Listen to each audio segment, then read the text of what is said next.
I believe in trans. I want to make sure that kids are able to do this if they do feel comfortable. How would you like them to have empathy for you? What do they not understand about you as a parent?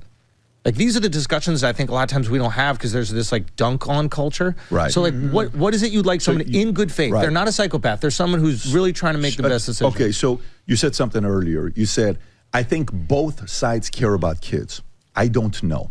I think the percentage would be more people on the right care for kids than those on the left. Patrick Bet-David brought Andrew Schulz on his show, the PBD Podcast, on the Valuetainment YouTube channel, and absolutely annihilated him for a ridiculously woke take that Andrew Schulz had. Now, a lot of people recently have been praising Andrew Schulz for how, based he is and, calling out all of the woke nonsense, everything like that. But I really wasn't buying it. A long time ago, he brought on, some people from the Fresh and Fit podcast. I remember he brought them on and just said like woke talking point after woke talking point and kind of tried to ambush them. And ever since then, I was kind of iffy on Andrew Schulz. I understand that he calls out a lot of the nonsense. He's a comedian. That's what comedians do. But I've never really been 100% sold on him, whereas recently a lot of people have been siding with Andrew Schulz and really liking him a lot. But Patrick Bet-David and Andrew Schulz really clashed on this episode of the PBD Podcast. Let's get into it, where Patrick Bet-David has to shut down Andrew Schulz for a woke take here live. Let's check it out. The day that said, I feel sorry for the parents if a kid who they raise well later on transitions and becomes transgender. Okay, if the kid, if you're sorry for the, you raise them well, and then later on they're a kid when they transition, when they're a teenager, and I blame the parent. So to me, a part of what happened is in Hollywood, you're looking at all these guys, and their kids are trans, and it's like a competition. -2, -2, me too, me too, me too. A lot of them. So that's the pure pressure of being accepted. Then on the other side, when you're talking about empathy, I feel empathy for kids all the flipping time when I meet them. Because the kid is not yet fully developed. I'm like, dude, I truly feel bad for this kid. Yep. But he's not coming to, we're not raising him. He's going to go to those parents' house. And if you say something, the parents, you're now in that, so you sympathize with the kid. You try to give some feedback to the parents if there's a relationship there. Typically, there's not. So then you're like, dude, I'm asked out. I really want to find a way to do something with this. I feel bad for the kid. And then on the other side, when you're like a parent comes up, and a father came up to me, one of our neighbors, he says, hey, my son just told me this, and we're at dinner at Casa D'Angelo, Jennifer sitting right next to me. The man is crying. He's in his mid-50s. He's like, what do I do? Yeah. And then I feel for him because he's not doing it. But the part about this that's the black and white, not the gray area.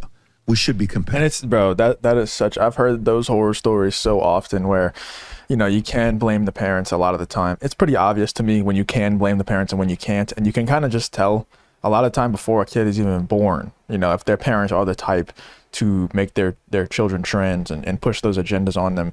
But the horror stories that I hear about, people who raise their kids completely normal, but they don't have the capacity to homeschool them or whatever the case is. And, they get sent to school, they get indoctrinated, and then maybe they have a friend who becomes trans and it's like, oh, I want to be like my friend. So I'm also going to be trans. And then the parent just doesn't know what to do. It's horrible, man. Because like from the outside looking in, you're like, oh, you have all these thoughts like, screw that kid, disown that kid, whatever. That's what a lot of people will say jokingly. But then when you are the actual parent, it's a completely different story. You're so much more emotionally attached to that kid. Like you've been with that kid, raising that kid since birth, literally since the beginning of their life. So it's hard to just let that go. But also at the same time, you don't want to push back on it super hard because you also have that attachment with the kid, right? It's just an absolute worst nightmare scenario. And that's why for a long time, I was just like, I'm not having kids. I'm not having kids in this world because stuff like that's going to happen, But now I've just realized that if you just make enough money, which I have, multiple businesses now that are making pretty decent money, I can just afford to homeschool my kid, not have them go through the indoctrination camps, and just raise them as a normal human being. I can just do that. And that's what I'm going to do instead of just giving up and saying, oh, I'm just not going to have kids. Just if you're going to have kids, I feel like it's in the modern day, this is going to be a very hot take, very controversial take. But I think in the modern day, if you're having kids, you need to be able to homeschool your kids. If you're not able to homeschool your kids, you shouldn't be having kids. You got more work to do first. Unless you want your kids to turn out like lunatics, then go ahead and send them off to public school or private school, because even the private schools nowadays are infiltrated. So I'm not trusting any of it, And maybe if you want to send your kid to a private school in the deep south after you've done a lot of research on it, possibly. But in my opinion, if you're going to have kids, be able to homeschool the kids. Simple as that. Passionate. We should have empathy. Even for this guy named McBride, we should have empathy for him. What caused him to get here?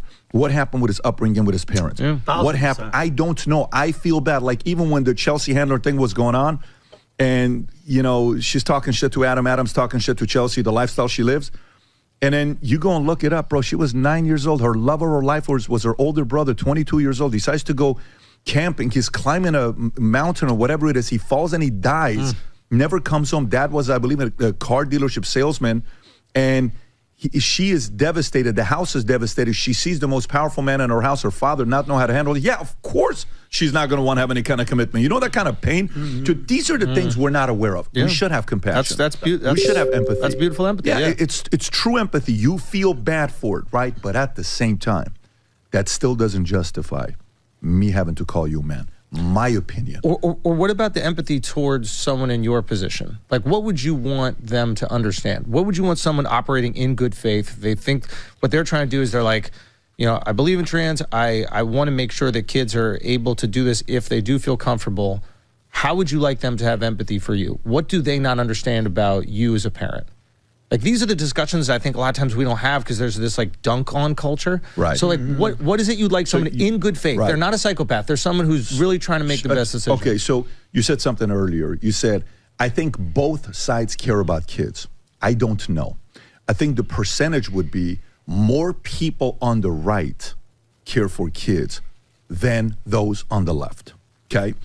Why? Because more people... This is not even an I think statement at all. This is not even... bro, I understand Patrick Bet-David's trying to be reasonable with Andrew Schulz here. It's not even an I think statement, and it's not even close. One side advocates for the ability to murder children.